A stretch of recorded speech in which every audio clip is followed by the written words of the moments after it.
জাতীয় ভোক্তাধিকার সংরক্ষণ অধিদপ্তর টাঙ্গাইল জেলা কার্যালয় থেকে আমরা সকাল থেকেই আমাদের কাছে গোপন তথ্য ছিল যে পার্ক বাজারে এখানে বাবুল শাহ স্টোরে এখান থেকে রাতের অন্ধকারে নকল বা অবৈধ যে সস জিএসটির অনুমোদন ব্যতিরত এবং সম্পূর্ণ কেমিক্যাল দিয়ে তৈরি এই সসগুলো তারা এখান থেকে সরবরাহ করতো।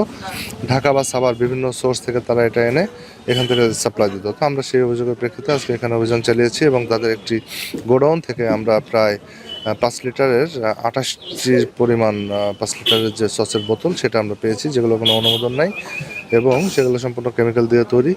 আর এর বাইরে আমরা সেখানে পেয়েছি যে বাচ্চাদের যে খাওয়ার জন্য ইনস্ট্যান্ট যে নুডলস সেটা পেয়েছি, যেটার মধ্যে কোনো উৎপাদন মেয়াদ বা কোনো অনুমোদনের কোনো ধরনের তথ্য প্রমাণ নেই। এর বাইরে আমরা খোলা সেমাই পেয়েছি, যেগুলো তারা বিভিন্ন সোর্স থেকে এনে এখান থেকে পাইকারি বিক্রয় করছেন, সেগুলোরও কোনো ধরনের উৎপাদন মেয়াদ বা কোনো অনুমোদন নেই।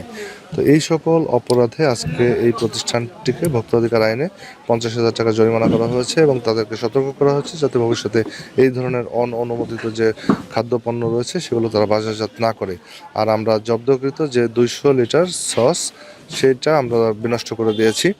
আর এর বাইরে আমরা আরেকটি অভিযান পরিচালনা করেছি, সেখানে 5 লিটারের যে ভোজ্য তেল এটা নির্ধারিত মূল্য অপেক্ষা অতিরিক্ত মূল্যে বিক্রয় করার প্রমাণ পেয়েছি। আমরা এই অপরাধে একটি প্রতিষ্ঠানকে ভোক্তাধিকার আইনে 5,000 টাকা জরিমানা করেছি।